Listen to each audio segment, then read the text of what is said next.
küsin su käest, Bella, mm, sinul on olnud elus läbipõlemise kogemus. Jaa, on olnud küll, jah. Kuidas sa said aru, et see on läbipõlemine ja kuidas sa ennast sellest päästsid? No ma saingi siis aru, kui mu füüsiline keha lihtsalt oli nii läbi, et ma kukkusin kokku ja mul tekkis väga tugev ärevushäire, et ma olin oma keha siis nii palju eiranud, oma emotsioone alla surunud, oma tundeid alla surunud,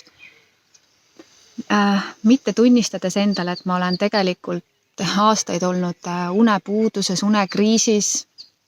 Mul ei ole olnud peaaegu üldse iseendale aega ja kõike seda eirates, siis ma kukkusingi kokku ja mul tekkisid sellised ärevushood ja paanikahäired, kus ma siis oligi tunne, et ma lähengi hulluks ja surengi ära ja see kestis mul 1,5 aastat ning sel hetkel õnneks mu elusituatsioon oli selline, et ma ei pidanud tööl käima ja ma sain nagu rahulikult mingis mõttes sellega tegeleda ja sellest välja tulla.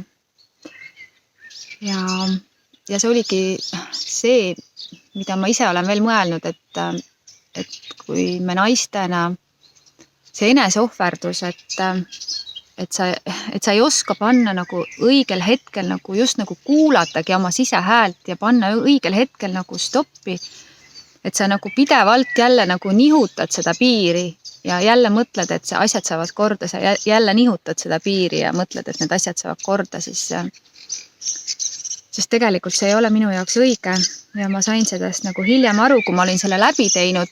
Sel hetkel, kui see juhtus, ma tegelikult ei mõistnud seda, aga ma panin hiljem tegelikult pildi kokku ja sain aru, et mis see põhjus oli ja miks see juhtus.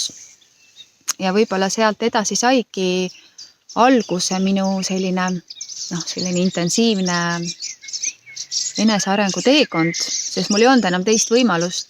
Ma pidin tegema väga radikaalseid otsuseid ja kõik väga suured asjad ümber mõtlema ja korraldama, et sellest kõigest välja tulla ja saada taas stabiilseks iseennast ja ümbritse maailm. No mis on see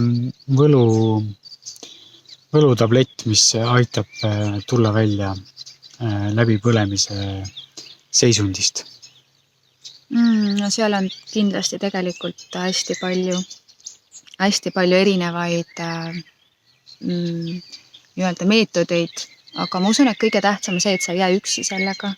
Et sul on tegelikult keegi, kellega seda rääkida ja jagada ja kes on sulle toeks. Et see on kõige olulisem, et siis sa saadki hakata seda nii-öelda lahkama ja mõistma läbi kellegi teise peegelduse, et miks selline asi üldse on juhtunud ja kus kohas sa siis tegelikult oled.